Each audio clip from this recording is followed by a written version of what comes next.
So welcome everyone. This presentation is called How to Get into Orbit, and it will be done by Alan.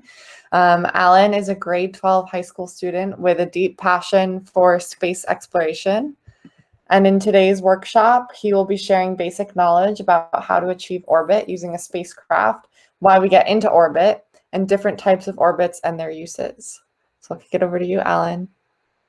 All right, welcome to the workshop or presentation. I'm Alan, and yeah, let's get started. So the topic is orbit, and a quick rundown of what orbit is. So orbit is essentially a state of free fall. It's indefinite falling. So it's a perfect balance between forward motion and gravity. So if you can see right here, you have the green arrow, which is your forward motion, and your gravity. So if you can imagine a cannon, this is called Newton's cannon. If you can just imagine a cannon on a planet or on a moon or something, it's really high up. So if you shoot the cannon ball, it not very strong, it will sort of end up like this, like the first line. And then if you shoot a little bit stronger, it'll curve around even more. But if you shoot it at the right speed, it will go around and around indefinitely. And the result is a curved trajectory around the body. So I want you guys, I don't know if you guys want to do this, but I was thinking for you guys to discuss why we would get into orbit in the first place. So do you guys want to unmute and talk if you want? Sure thing. Well, that's further from the Earth, but still accessible from the Earth to some extent. Like you're not going somewhere where you can't return. Mm-hmm. I feel like there's some value there.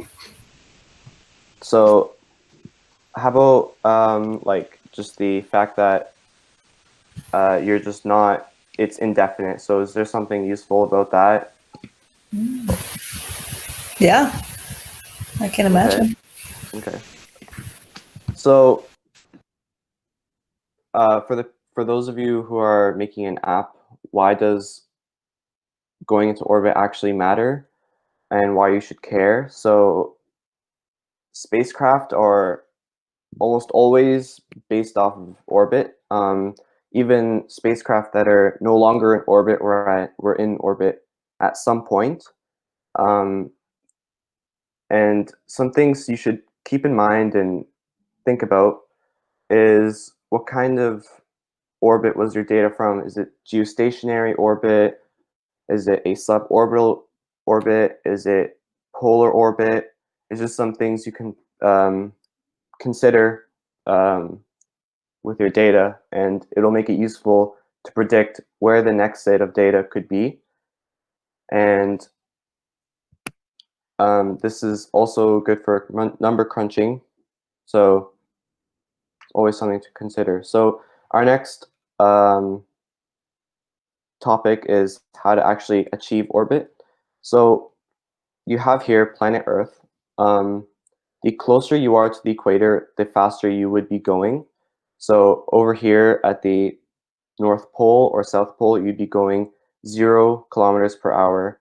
And orbit requires lots of speed, and starting off with 0 kilometers per hour does not really help you and would require a lot more fuel and energy to actually get yourself into orbit. So what we do is we move closer to the equator. In our case, we are at the Bay of Florida right here, and we give ourselves a good boost to get into orbit. So the way we do it is, you see this arrow, this does not, if you just launch upwards, you'll just fall back down. So think back to the Newton's cannon. You have to essentially angle yourself to the side so that you can counteract the gravitational force and give yourself a curved trajectory around the planet. So Next is the types of orbit. So you have an equatorial orbit. So an equatorial orbit is an orbit that is around the equator. There is a geostationary orbit, which is essentially equatorial orbit, except you're at an exact height of 35,786 kilometers. So the result is that your orbital period is the exact same as the rotational period of the body. So it takes 24 hours for the Earth to make one. It takes 24 hours to make one rotation of the Earth. Well, if you're up here, then it takes 24 hours to make one orbital period. Well, that's very useful because the spacecraft will be in the exact same spot every single time. So this is very useful for maps and GPS systems. And there's actually a lot of satellites here to compensate for all the GPS systems we have on Earth. Our next type of orbit is a polar orbit. So what a polar orbit is essentially just instead of an equatorial orbit, you're at a 90-degree angle, and which is very useful for data and Earth surveillance. For example, the SMAP satellite is in a polar orbit since it can access every single spot on the planet, whereas an equatorial orbit does not reach the poles of the planet and only the equator. So this is very useful since the Earth is still spinning and you're spinning around that spinning. So you get every single spot.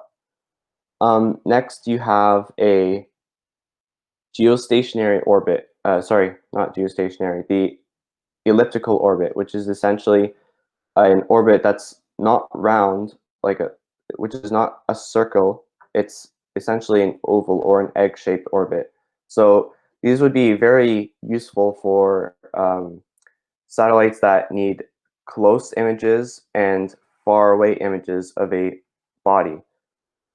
And the last one that I mentioned earlier is a suborbital orbit, which is basically an orbit that is bound to hit the body. So it's an orbit that is no longer indefinite and will reach the ground in a matter of time. So yeah, these are my credits, and that's just about it.